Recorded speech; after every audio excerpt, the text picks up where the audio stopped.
donkey skin. There was once upon a time a king who was so much beloved by his subjects that he thought himself the happiest monarch in the whole world, and he had everything his heart could desire. His palace was filled with the rarest of curiosities, and his garden with the sweetest flowers, while the marble stalls of his stable stood a row of milk-white Arabs with big brown eyes. Strangers who had heard of the marvels which the king had collected, and made long journeys to see them, were, however, surprised to find the most splendid stall of all occupied by a donkey, with particularly large and drooping ears. It was a very fine donkey, but still, as far as they could tell, nothing so very remarkable as to account for the care with which it was lodged, and they went away wondering, for they could not know that every night, when it was asleep, bushels of gold pieces tumbled out of its ears, which were picked up each morning by the attendants. After many years of prosperity, a sudden blow fell upon the king in the death from his wife, whom he dearly loved. But before she died, the queen, who had always thought first of his happiness, gathered all her strength and said to him, "Please, tell me one thing. You must marry again. I know, for the good of your people as well as yourself, but do not set about in a hurry. Wait until you have found a woman more beautiful and better formed than myself." "Oh, do not speak of me marrying," sobbed the king. "Rather let me die with you." But the queen only smiled faintly and turned over on her pillow and died.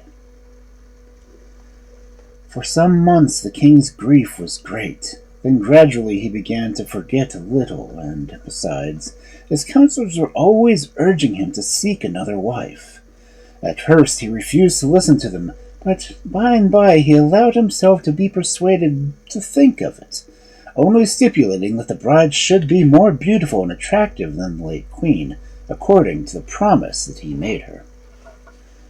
Overjoyed at having obtained what they wanted, the counselors sent envoys far and wide to get portraits of all the most famous beauties of every country. The artists were very busy and did their best, but, alas, nobody could even pretend that any of the ladies could compare for a moment to the late queen.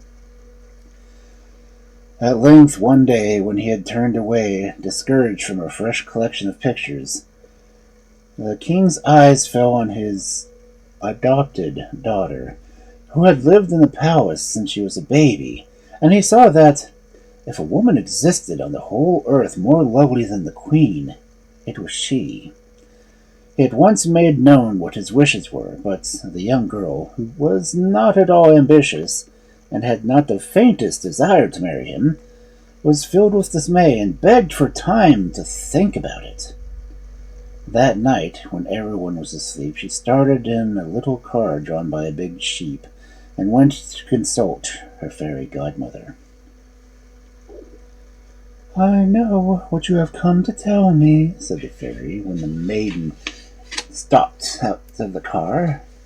"And if you wish, you don't have to marry him, and I will show you how to avoid it. Ask him to give you a dress that exactly matches the sky. It will be impossible for him to get one, so you will be safe." The girl thanked the fairy and returned home. The next morning, when her father, as she had always called him, came to see her, she told him that she could give him no answer until he had presented her with a dress the color of the sky.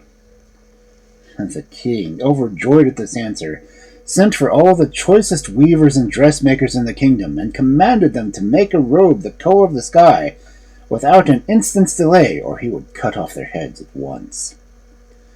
Dreadfully frightened at this threat, they all began to dye and cut and sew, and in 2 days they brought back the dress, which looked as if it had been cut straight out of the heavens. The poor girl was thunderstruck, and did not know what to do. So in the night she harnessed her sheep again and went in search of her godmother. "The king is cleverer than I thought," said the fairy, "but tell him you must have a dress of moonbeams." The next day, when the king summoned her into his presence, the girl told him what she wanted. "Madam, I can refuse you nothing," he said, and he ordered the dress to be made in 24 hours, or every man should be hanged. They set to work with all their might, and by dawn next day the dress of moonbeams was laid across her bed. The girl, though she could not help admiring its beauty, began to cry till the fairy who heard her came to help her. "Well, I could not have believed it of him," she said. "Ask for a dress of sunshine, and I shall be surprised indeed if he manages that." The goddaughter did not feel much faith in the fairy after 2 previous failures, but not knowing what else to do, she told her father what she was bid. The king made no difficulties about it, and gave his finest rubies and diamonds to ornament the dress, which was so dazzling when he finished it could not be looked at save through smoked glasses. When the princess saw it, she pretended that the sight hurt her eyes and retired to her room, where she found the fairy waiting for her, very much ashamed of herself. "There is only one thing to be done now," she cried. "You must demand the skin of the ass he sets such store by. It is from that donkey he obtains all his vast riches, and I am sure he will never give it to you." The princess was not so certain. However, she went to the king and told him she could never marry him until he had given her the skins of the ass. The king was both astonished and grieved at this new request, but he did not hesitate an instant. The ass was sacrificed and skin laid at the feet of the princess. The poor girl, seeing no escape from the fate she dreaded, wept afresh and tore her hair, when suddenly the fairy stood before her. "Take heart," she said. "All will go well now. Wrap yourself in the skin and leave the palace, and go as far as you can. I will look after you. Your dresses and your jewels shall follow you underground, and if you strike the earth whenever you need anything, you will have it at once. But go quickly, you have no time to lose." So the princess clothed herself in the ass's skin, and slipped from the palace without being seen by anyone. Directly she was missed there by a great hue and cry, and every corner, possible and impossible, was searched. Then the king sent out parties along the roads, but the fairy threw her invisible mantle over the girl when they had approached, and none of them could see her. The princess walked on a long, long way, trying to find someone who could take her in and let her work for them. But though the cottagers whose houses she passed gave her food and charity, the ass's skin was so dirty that they would not allow her to enter their houses. For her flight had been so hurried, she had had no time to clean it. Tired and disheartened of her ill fortune, she was wandering one day past the gate of a farmyard, situated just outside the walls of a large town, when she heard a voice calling to her. She turned and saw the farmer's wife standing among her turkeys, and making signs to her to come in. "I want the girl to wash the dishes and feed the turkeys and come clean out the pigsty," said the woman. "And, to judge by your dirty clothes, you would be too fine for the work." The girl accepted her offer with joy, and she was set at once to work in a corner of the kitchen, where all the farm servants came and made fun of her and her ass's skin in which she was wrapped. By and by they got so used to the sight of it that it ceased to amuse them, and she worked so hard and so well that her mistress grew quite fond of her, and she was so clever at keeping sheep and herding turkey that you would have thought she had done nothing else her whole life. One day she was sitting on the banks of a stream, bewailing her wretched lot, when she suddenly caught sight of herself in the water. Her hair and part of her face was quite concealed by the ass's head, which was drawn right over like a hood, and the filthy matted skin covered her whole body. It was the first time she had seen herself as other people saw her, and she was filled with shame at the spectacle. Then she threw off her disguise and jumped into the water, plunging in and in again, till she shone like ivory. When it was time to go back to the farm, she was forced to put the skin on which disguised her, and now seemed more dirty than ever. But as she did so, she comforted herself with the thought that tomorrow was a holiday, that she would be able for a few hours to forget that she was a farm girl, and be a princess once more. So at the break of day she stamped on the ground, and the fairy had told her, and instantly the dress like the sky lay across her tiny bed. Her room was so small that there was no place for the train of her dress to spread itself out, but she pinned it up carefully when she combed her beautiful hair and piled up on top of her head, so she always had worn it. When she had done, she was so pleased with herself that she determined never to let a chance pass of putting on her splendid clothes, even if she had to wear them in the fields, with no one to admire her but the sheep and the turkeys. Now, the farm was a royal farm, and one holiday when Donkeyskin, as they had nicknamed the princess, had locked the door of her room and clothed herself in a dress of sunshine, the king's son rode through the gates and asked if he might come and rest himself a little bit. Some food and milk were set before him in the garden, and when he felt rested he got up and began to explore the house, which was famous throughout the whole kingdom for its age and beauty. He opened one door after another, admiring all the old rooms, and when he came to a handle that would not turn, he stooped and peeped through a keyhole to see what was inside, and was greatly astonished at beholding a beautiful girl clad in a dress so dazzling he could hardly look at it. The dark gallery seemed darker than ever as he turned away, but when he went back to the kitchen and inquired who slept in the room at the end of the passage, the scullery maids, they told him, whom everyone laughed at, and called Donkeyskin. And though he perceived there was some strange mystery about this, he saw quite clearly there was nothing to be gained by asking them any more questions. So he rode back to the palace, his head filled with the vision he had seen through the keyhole. All night long he tossed, and awoke the next morning in a high fever. The queen, who had no other child and lived in a state of perpetual anxiety about this one, at once gave him up for lost, and indeed his sudden illness puzzled the greatest doctors, who tried the usual remedies in vain. At last they told the queen that some secret sorrow must be at the bottom of this, and she threw herself on her knees beside her son's bed and implored him to confide his trouble unto her. If his ambition was to be king, his father would gladly resign the cares of the crown, and suffer him to reign instead.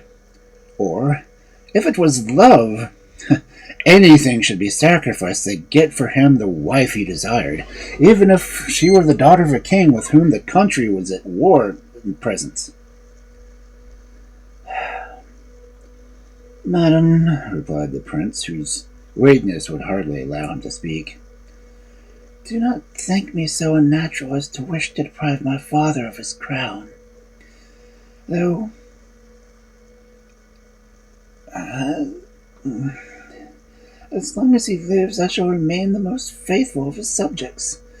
And as to the princess you speak of, I have seen none that I should care for as a wife, though I would always obey your wishes, whatever it might cost me." "Oh, my son," she cried, "we will do anything in the world to save your life, and ours too, for if you die, we shall die also." "Well, then," replied the prince, "I will tell you the only thing that will cure me. A cake made by the hand of donkey skin." "Donkey skin?" exclaimed the queen, who thought her son had gone quite mad. "And what is that?" "Madam," answered one of the attendants present, who had been with the prince,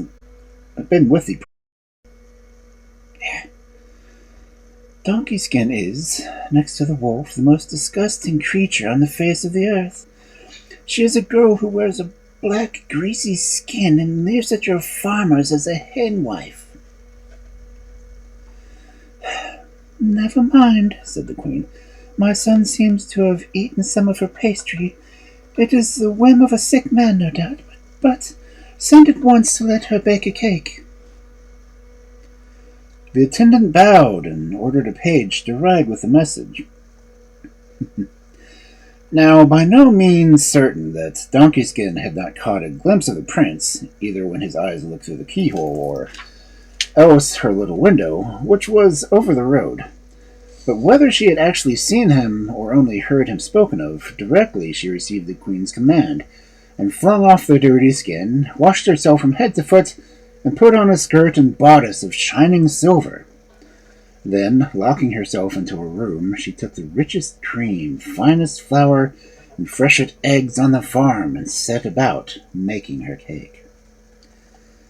As she was stirring the mixture in a saucepan, a ring that she sometimes wore in secret slipped from her finger and fell into the dough. Perhaps Donkeyskin saw it, or perhaps she did not. But anyway, she went on stirring, and soon the cake was ready to be put in the oven. When it was nice and brown, she took off her dress and put on her dirty skin, and gave the cake to the page, asking at the same time for news of the prince. But the page turned his head aside and would not even condescend to answer. The page rode like the wind, and as soon as he arrived at the palace, he snatched up a silver tray and hastened to present the cake to the prince. The sick man began to eat it so fast that the doctors thought that he would choke, and indeed he very nearly did, for the ring was in one of the bits he had broken off, though he managed to extract it from his mouth without anyone seeing him. The moment the prince was left alone, he drew the ring from under his pillow and kissed it 1,000 times. Then he set his mind to find how he was to see the owner, for even he did not dare to confess that he had only beheld Donkeyskin through the keyhole, lest they should laugh at his sudden passion. All this worry brought back the fever, which the arrival of the cake had diminished for the time, and the doctors, not knowing what else to say, informed the queen that her son was simply dying of love. The queen, stricken with horror, rushed into the king's presence with the news, and together they hastened to their son's bedside. "My boy, my dear boy," cried the king, "who is it you want to marry? We will give her to you for a bride, even if she is the humblest of our slaves. What is there in the whole world that we would not do for you?" The prince, moved to tears with these words, drew the ring, which is an emerald of the purest water, and from under his pillow. "Dear father and mother, let this be proof that she is whom I love, no peasant girl. The finger which this ring fits has never been thickened by hard work. But be her condition what it may, I will marry no other." The king and queen examined the tiny ring very closely and agreed with their son that the wearer could be no mere farm girl. Then the king went out and ordered heralds and trumpeters to go through the town, summoning every maiden to the place. And she whom the ring fitted would some day be queen. First came all the princesses, then all the duchesses' daughters, and so on, in the proper order. But not one of them could slip the ring over the tip of her finger, to the great joy of the prince, whom excitement was fast curing. At last, when the high-born damsels had failed, the shop-girls and the chambermaids took their turn, but with no better fortune. "Call in the scullions and shepherdesses," commanded the prince, but sight of their fat red fingers satisfied everybody. "There's not one woman left, your highness," said the chamberlain, but the prince waved him aside. "Have you sent for Donkey Skin, who made the cake?" he asked, and the courtiers began to laugh and replied that they would not have dared to introduce so dirty a creature into the palace. "Let someone go for her at once," ordered the king. "I commanded the presence of every maiden, high or low, and I meant it." The princess had heard the trumpets and the proclamations, and knew quite well that her ring was at the bottom of it all. She, too, had fallen in love with the prince in the brief glimpse she had had of him, and trembled with fear lest someone else's finger might have been as small as her own. When therefore the messenger from the palace rode up to the gate, she was nearly beside herself with delight. Hoping all the time for such a summons, she had dressed herself with great care, putting on the garment of moonlight, whose skirt was scattered over with emeralds. But when they came calling to her home to come down, she hastily covered herself with her donkey skin, and announced she was ready to present herself before her highness. She was taken straight into the hall where the prince was awaiting her, but at the sight of the donkey skin, his heart sank. Had he been mistaken after all?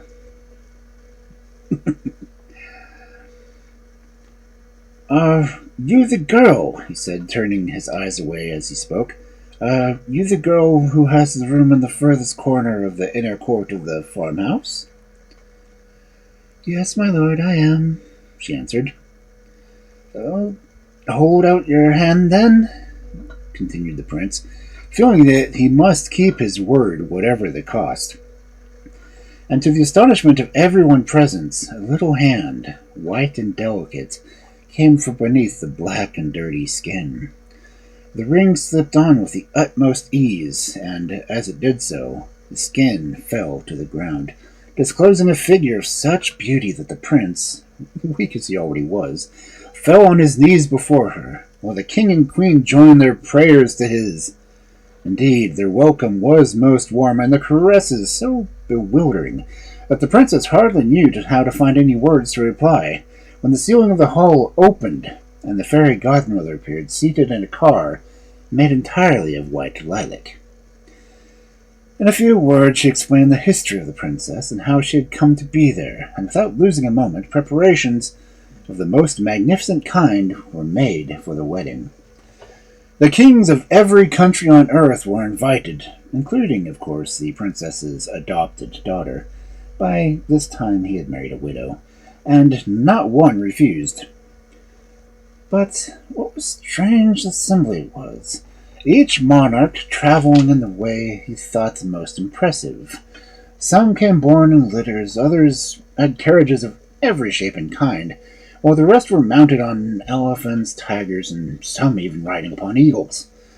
Well, the splendid wedding had never been seen before, and when it was over, the king announced that it was to be followed by a coronation, for he and the queen were tired of reigning, and the young couple must take their place. The rejoicings lasted for 3 whole months, and then the new sovereigns settled down to govern their kingdom, and made themselves much beloved by their subjects. And when they died, 100 years later or so, each man mourned them as his own father